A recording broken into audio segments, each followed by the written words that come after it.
Hello and welcome to VOA's Red Carpet. My name is Jackson Vunganye. Thank you so much for joining us today. On this episode of Red Carpet, we have two African artists who are featured in this year's Burning Man Festival. Sudanese artists working to heal from the trauma of war, and the Zambian film focuses on hardships faced by a boy with albinism. Let's get on with the show. And let's start the show with some highlights of the latest entertainment news from around the world. It was a star-studded night at the 2023 MTV Video Music Awards on Tuesday night at the Prudential Center in Newark, New Jersey, with Nicki Minaj as the host for the second year in a row. Taylor Swift came in on top, taking home 4 awards during the live broadcast, including Video of the Year. This brings her career VMAs tally to 23, second only to Beyoncé. Nigerian singer Rema made history at the VMAs, becoming the first African artist to win the first ever award for Best Afrobeats for his remixed single Calm Down with Selena Gomez, which recently surpassed 1 billion streams on Spotify. It's a great honor to be here, special, representing a new generation. I got some of my brothers here too. But yeah, it's a blessing to be here. I'm not really good with awards, but I'm here. Shakira also made history as the first South American to receive the Video Vanguard Award and delivered a 10-minute performance of her big career hits, while Diddy received the Global Icon Award and performed his most iconic songs. And now let's get to some film news. A 2022 film highlighting the plight of a person with albinism in Zambia is streaming on Netflix. Can You See Us is based on the true story of a boy who becomes a successful musician despite obstacles caused by his genetic condition. Kathy Short reports from Lusaka. Say this, I am powerful. I am powerful. Breathe. The film Can You See Us looks at the life of Joseph, a boy in Lusaka, Zambia, who was born with albinism. Albinism is a rare genetic condition in which the body produces little or no pigment or melanin. In some places, people with this condition face discrimination. The life of Zambian musician John Chiti served as the inspiration for the movie, but his career has not been limited to music. In 2022, he was appointed to the Zambia Police Service Commission. The first time I was watching the movie when it was being premiered, it is like I'm watching myself. This is what has happened, this is what I went through, so it feels great. Yasmin Dodia, one of the film's producers, faced logistical challenges when making the film. It was a big production for me, my first feature film, so that's the first thing. The other thing was it was taxing in terms of having to bring teams from different parts of Africa together. We had people coming in on crew, we had people coming in from Tanzania, Kenya, South Africa and Zambia. Nothing actually. Kenny Mumba directed the film, which was written by Lawrence Thompson, who also produced it. 12-year-old actress Tabo Kamba plays Joseph. She says she hopes the film will help sensitize people about albinism. I think it really changed the world for people who actually see people with albinism in a different way. It will change their minds, and they'll know that it's not right to discriminate people just because of how they look. For Dodia, the film is not only about telling Chiti's story, but also about encouraging more women like her to take on technical roles in film production on the continent. My hope is that there will be more females stepping into male-dominated areas within the industry, not just limiting themselves. Females should not limit themselves to just your wardrobe and makeup roles, but take on more challenging roles, more roles that are deemed male, like your camera assist, your director of photography, your focus pulling, and of course your producing. The film's producers also hope it will open more doors for both male and female African filmmakers to tell their own stories and showcase the richness and diversity of African culture. Kathy Short, VOA News, Lusaka, Zambia. And still on film, let's take a look at some of the latest African films and series streaming this month.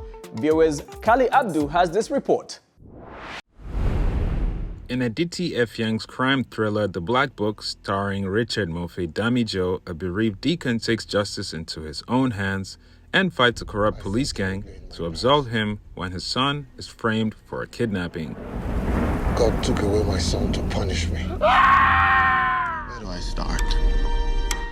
A Young Time Ago, written and directed by filmmaker Tolu Awobiyi, also known as Lord Tana, tells the tale of an ex-convict who tells a beautiful stranger a story from his past, as fate hands him a second chance he never saw coming.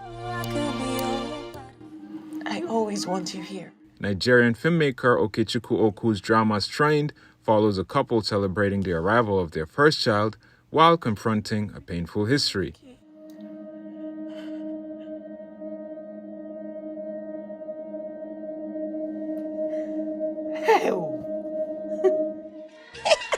Tola Olutunji's Africa Magic Viewers' Choice Awards nominated film Kanani is a story of two lovers who see greener pastures as they navigate life's challenges.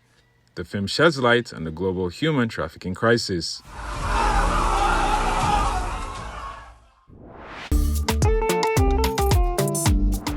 The week-long Burning Man Festival in Nevada's Black Rock Desert attracts about 70,000 visitors each year. Among them are artists from around the world who come to the desert to express the wildest ideas. Gilead Law spoke to two African artists whose installations were on display on the Alkali Playa. Let's take a look.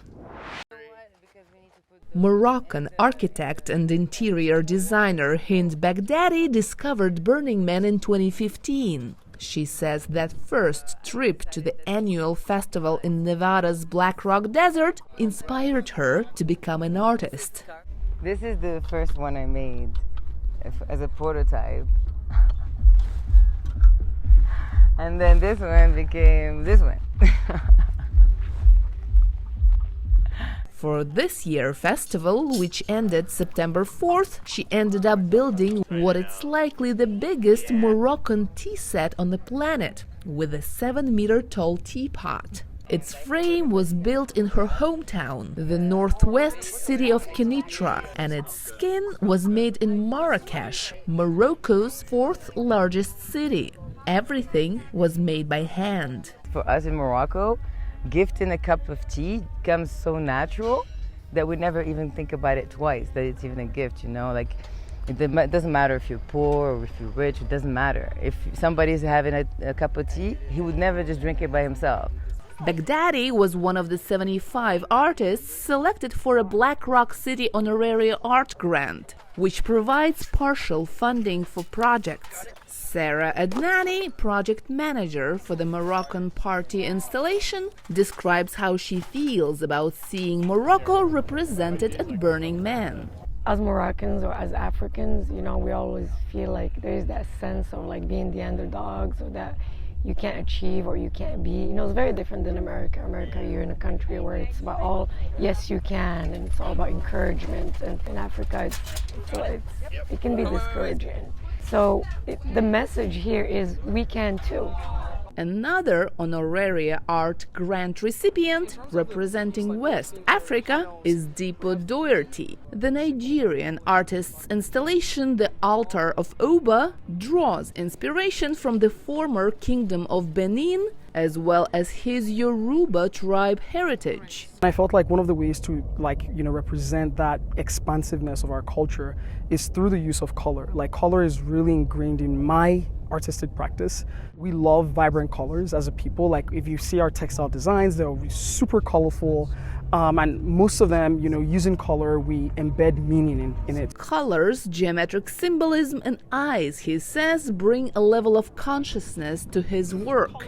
He strives to spark curiosity about Africa among the burners on the playa and the Americans, including people of color. Burning Man is open to anyone who wants to exhibit their work. It welcomes artists from different countries and backgrounds, and those from Africa are definitely finding inspiration in the Nevada desert. Jenny Adulo, VOA News, Black Rock City, Nevada. And now to art news. It has been nearly 5 months since civil war erupted in Sudan. The UN Refugee Agency estimates that by the year's end, 1.8 million people will have fled to neighboring countries. VOA's Nairobi Bureau Chief Mariama Diallo reports on a group of Sudanese artists who came together recently to deal with the trauma of the war by showcasing their work in the Kenyan capital, Nairobi. Let's take a look. Organizers called the event Resilient Transitions, an opportunity, says curator Rahim Shaddad, to create a space where all the Sudanese artists in exile can come together and meet others like themselves.